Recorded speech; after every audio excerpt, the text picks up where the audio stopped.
defence and Chancellor, that money I'm fell on genuinely defence interested spending. in the decisions you have taken since you've become Chancellor. And what I'm not hearing is, in terms of these economic statistics since your budget last October, is anything that has got better in terms of these economic numbers.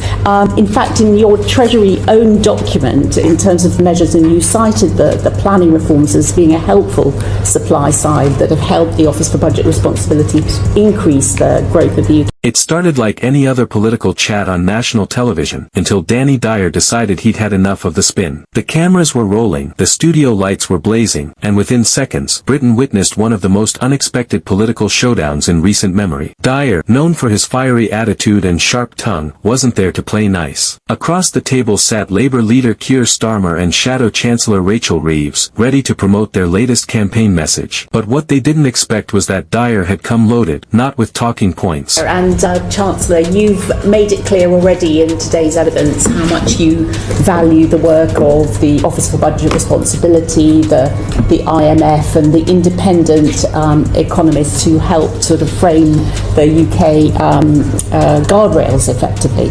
And I note that in their Article 4 examination of the UK economy last year, which was published on the 1st of July, the IMF said this about the UK economy. But with truth bombs. From the very first question, you could feel the tension. Dyer leaned in, eyes narrowed, and asked, "Do you lot even know what normal people are going through out there?" The studio went silent. Starmer tried his usual calm, lawyer-like tone, but Dyer cut straight through it. "You're all up there talking about policy papers while families can't afford heating. What planet are you living on, mate?" Reeves shifted in her seat. The audience, both in the studio and online, felt that electric mix of shock and excitement. Dyer wasn't interviewing, he was dismantling. Starmer attempted to regain control. "We're focused on real change," he said carefully, but Dyer wasn't having it. "Real change? You've been saying that for years," he snapped back.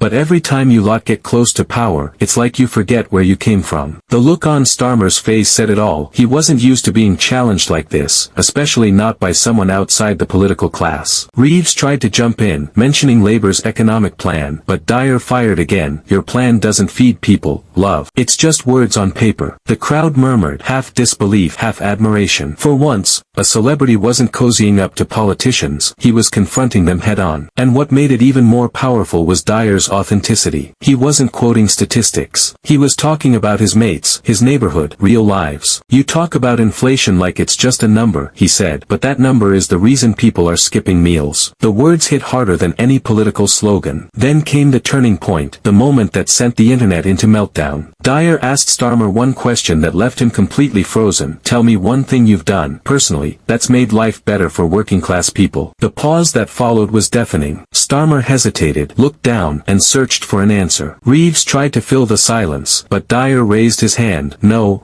let him answer. The audience erupted. This was no longer an interview, it was an interrogation. When Starmer finally responded, his voice cracked slightly. "We're building towards a fairer Britain," he said. But it was too late. Dyer's expression said everything. "You can't build fairness with speeches," he said quietly. "You build it by standing with people when it's hard." That one line was replayed across every social media platform within minutes. TikTok, X, YouTube. The clip went viral overnight. As the segment wrapped up, the energy in the studio was unlike anything seen before. Reeves tried to recover, offering a rehearsed smile, but Dyer turned his gaze on her. "You've got a good head on your shoulders," he said, "but you need to stop reading scripts and start listening." She nodded, visibly shaken. For a brief second, you could almost see her respect him, not as a celebrity, but as someone brave enough to say what millions were thinking. Backstage, sources claimed that Starmer was furious, not at Dyer, but at his own team for not preparing him. Political insiders later revealed that Labour's communications unit held emergency meetings that evening. The question trending across the UK was simple: did Danny Dyer just do what no journalist has dared to do, expose the real cracks in Labour's leadership? And as the story spread, people began to wonder, was this just a viral TV moment, or had Dyer accidentally triggered a political reckoning? Because when one man from East London can make the most powerful figures in British politics go silent on live TV, it raises a chilling question. If truth this raw can shake the establishment, what happens when the people start demanding more of it?